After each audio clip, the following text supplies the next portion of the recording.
चलिए अब इस क्वेश्चन को ज़रा देखा जाए। यहाँ पे एक फंक्शन दिया हुआ है कि f of x is equal to x square और एक्स की value 0 to 3, f of x is equal to 3x, x की वैल्यू 3 to 10। उसी तरीके से g of x is equal to x square, x की value 0 to 2, g of x is equal to 3x, x की value 2 to 10। हमें show करना है कि f is a function and g is not a function. तो अगर function है तो फंक्शन के लिए हमें क्या करना होता है। अब आपको याद होगा कि कोई भी फंक्शन अगर है तो उसके लिए जो जो इनपुट होता है उस इनपुट पे जो आउटपुट होता है वो आउटपुट यूनिक होना चाहिए। यानी कि एक इनपुट पे मोर देन वन आउटपुट नहीं होना चाहिए। तो हम यही चीज़ चेक करेंगे कि यहाँ पे जो एफ ऑफ एक्स है इसके सभी पॉइंट पे यानी एक्स की सभी वैल्यू पे जो हमारा आउटपुट मिलेगा वो यूनिक होगा। देखिए इसको कैसे हम करेंगे। सबसे पहले हम यहाँ पे ये देख रहे हैं कि 0 to 3 एंड 3 to 10 ये पार्टीशन बना हुआ है। 0 to 3 एंड 3 to 10 दोनों के लिए अलग अलग फंक्शन है। तो हम इसको 3 पार्ट्स में पहले डिवाइड कर ले रहे हैं। पहले हम लिखते हैं 0 to 3, ठीक है, 0 to 3, at 3 and 3 to 10। 3 part में इसको डिवाइड करके हम इसे देख रहे हैं। अगर हमने ये कहा कि f of x is equal to x square 0 less than x less than 3, ठीक है। अब यहाँ पे ज़रा हम इस चीज़ को देखें। जब हम 0 से 3 तक कोई भी वैल्यू लेंगे तो x की वैल्यू जब हम यहाँ पे रखेंगे वो वैल्यू जब यहाँ पे रखेंगे तो उस पर जो हमको आउटपुट मिलेगा, एक इनपुट पे हमको सिर्फ एक ही आउटपुट मिल सकता है। तो हम यहाँ पे इसको लिखेंगे कि if x belongs to 0 to 3, ठीक है, यहाँ पे 3 नहीं लेना है अभी, 0 to 3, ठीक है, then f of x is unique. इसको मैंने कहा कि ये फर्स्ट नंबर है। इसके बाद फिर मैं सेकंड पे आऊँगा। सेकंड पे मैं लिख रहा हूँ 3 to 10, ठीक है। तो 3 to 10 यानी f of x is equal to 3x है। 3x 3 less than x less than or equal to 10। यहाँ पे मैंने 3 को छोड़ दिया है। अब हम यहाँ पे देख रहे हैं कि जब हम x की कोई भी वैल्यू रखेंगे यहाँ पे तो हमारा जो आउटपुट मिलेगा वो मोर देन वन आउटपुट नहीं हो सकता है।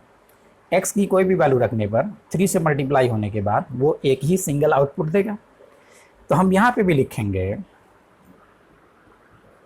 If x belongs to 3 to 10 then f of x is unique. अब इसके बाद हमारा जो थर्ड पॉइंट है वो थर्ड पॉइंट हमारा ये है, 0 to 3 हो गया, 3 to 10 हो गया, at x is equal to 3, ठीक है, at x is equal to 3। अब x is equal to 3, x is equal to 3 के लिए ये भी फंक्शन है, x इज इक्वल टू 3 के लिए ये भी फंक्शन है। तो अब यहाँ पर चांस ये है कि यहाँ से हमको एक अलग वैल्यू मिल जाए और यहाँ से हमको एक अलग वैल्यू मिल जाए। अगर ऐसा हो गया तो हम कहेंगे कि x इज इक्वल टू 3 पर हमें 2 आउटपुट मिल रहा है, ठीक है। फंक्शन तो एक ही है, ये दोनों मिला करके एक फंक्शन हुआ है, ठीक है।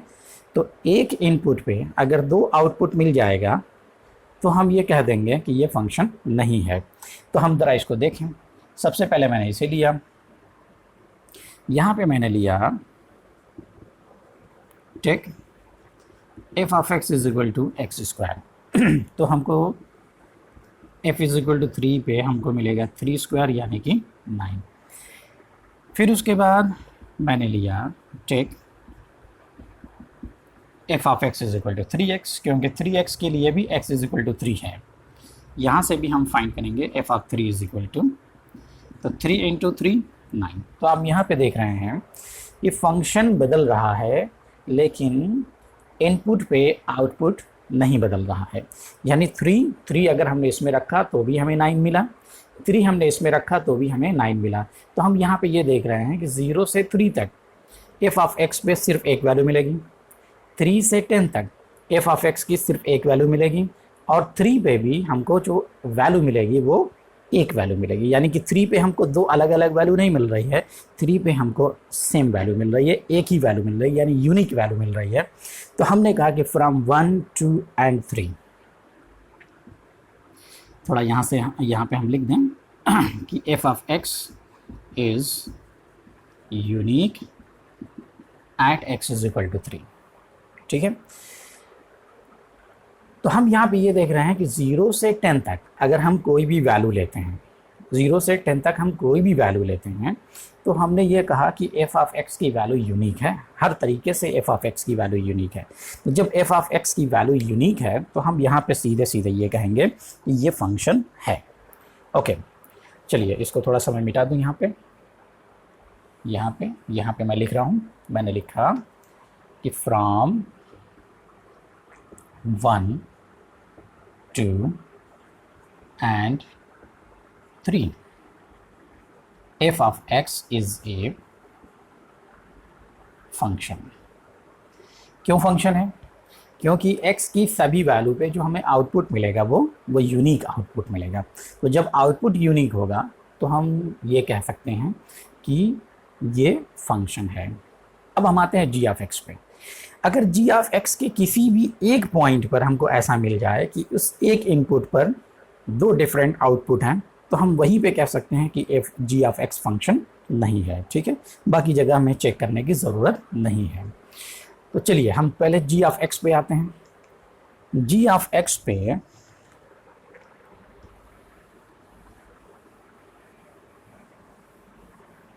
देखिए, g of x for g of x at x is equal to 2, हमको फंक्शन देख के लग रहा है कि x इज इक्वल टू 2 जब हम यहाँ पे रखेंगे और x इज इक्वल टू 2 जब यहाँ पे रखेंगे हमको दो डिफरेंट वैल्यू मिल जाएगी। देखिए 0 से 2 तक ये यूनिक वैल्यू है, 2 से 10 तक 2 to 10 ये यूनिक वैल्यू देगा, लेकिन 2 पर आकर के यानी कि जब ये फंक्शन 2 पे आएगा तो उस 2 पे ये दो डिफरेंट वैल्यू देगा। तो जब दो डिफरेंट वैल्यू देगा तो हम कह सकते हैं कि उस एक पॉइंट की वजह से ये जो एक्सप्रेशन लिखा हुआ है ये फंक्शन नहीं हो रहा है। अब देखिए अब हमने यहाँ पे लिया take g of x is equal to x square, x is equal to 2 हम इसमें भी रख सकते हैं। तो हमने लिया g ऑफ 2 स्क्वायर यानी कि 4। फिर मैंने लिया take g of x is equal to 3x, यहाँ भी x इज इक्वल टू 2 है, तो यहाँ पे भी मैंने रखा 3 इंटू 2 यानी कि 6। अब हम यहाँ पे देख रहे हैं कि इसी फंक्शन के अंदर, मतलब फंक्शन तो ये नहीं है, इस एक्सप्रेशन के अंदर जब हम 2 रखते हैं तो इस 2 पे हमको 4 भी मिलता है, 2 पे हमको 6 भी मिलता है। तो हम यहाँ पे लिखेंगे कि since image of 2 is not unique. अब 2 पे जो इमेज है वो यूनिक नहीं है, तो जब 2 पे इमेज नहीं यूनिक नहीं है तो हम सीधे सीधे यहाँ पे क्या लिखेंगे, हम सीधे लिखेंगे। अब देखिए बाकी जगह इसको चेक करने से कोई फ़ायदा नहीं है, 0 से 2 तक यूनिक है, 2 to 10 यूनिक है, लेकिन 2 पर आकर के ये फेल हो गया। तो हमने सीधे सीधे सिर्फ इतना शो किया कि जहाँ पे ये फेल हो गया उसी को हमने शो किया और उसी को जो है हम बेस बना करके हम बोलेंगे, यानी कि इसकी वजह से हमने कहा कि therefore g of x is not a function. ठीक, अब f ऑफ x के लिए ज़रूरी था, f ऑफ x के लिए ज़रूरी था कि हम उसको सभी पॉइंट्स पर शो करते बताते कि इसकी वैल्यू यूनिक है। ठीक है, 0 to 3 ये यूनिक है, 3 to 10 यूनिक है, 3 पे भी यूनिक है, 0 to 2 ये यूनिक है, 2 to 10 यूनिक है, लेकिन 2 पे यूनिक नहीं है। तो जब 2 पे यूनिक नहीं है तो हमने सीधे सीधे बताया कि 2 पर इसकी इमेज यूनिक नहीं है, जिसकी वजह से ये फंक्शन नहीं है। ठीक है, तो आपको समझ में आया होगा कि एफ ऑफ एक्स फंक्शन क्यों है और जी ऑफ एक्स फंक्शन क्यों नहीं है। ओके, चलिए अब हम नेक्स्ट क्वेश्चन की तरफ चलते हैं।